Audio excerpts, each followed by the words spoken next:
There is an indefinable, mysterious power that pervades everything.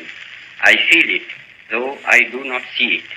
It is this unseen power which makes itself felt and yet defies all proof, because it is so unlike all that I perceive through my senses.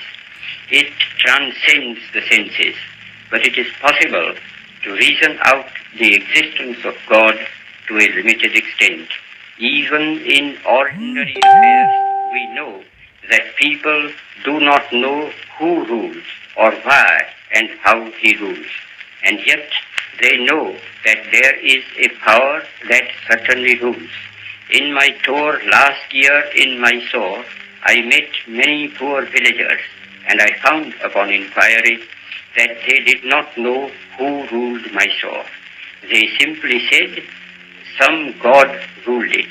If the knowledge of these poor people was so limited about their ruler, I, who am infinitely lesser in respect to God than they to their ruler, need not be surprised if I do not realize the presence of God, the King of Kings. Nevertheless, I do feel, as the poor villagers felt about Mysore, that there is orderliness in the universe. There is an unalterable law governing everything and every being that exists or lives. It is not a blind law, for no blind law can govern the conduct of living beings. And thanks to the marvelous researches of Sir J.C. Bose, it can now be proved that even matter is life. That law, then, which governs all life is God. Law and the lawgiver are one. I may not deny the law or the lawgiver because I know so little about it or him.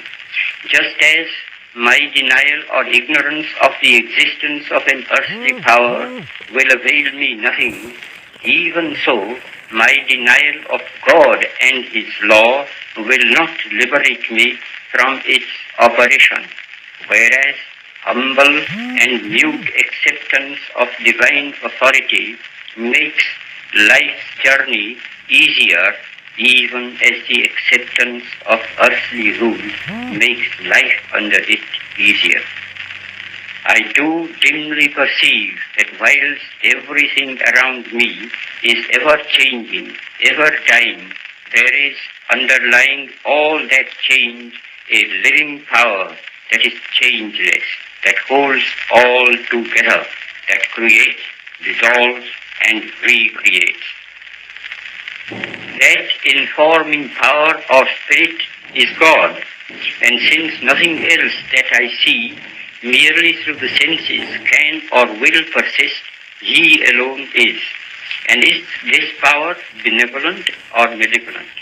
I see it as purely benevolent, for I can see that in the midst of death, life persists. In the midst of untruth, truth persists. In the midst of darkness, light persists. Hence I gather that God is life, truth, light.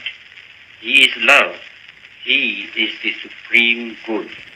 But He is no God who merely satisfies the intellect, if He ever does. God, to be God, must rule the heart and transform it. He must express Himself in every smallest act of His votary. This can only be done through a definite realization, more real than the five senses can ever produce. Sense perceptions can be, and often are, false and deceptive, however real they may appear to us. Where there is realization outside the senses, it is infallible. It is proved not by extraneous evidence, but in the transformed conduct and character of those who have felt the real presence of God within. Such testimony is to be found in the experiences of an unbroken line of prophets and sages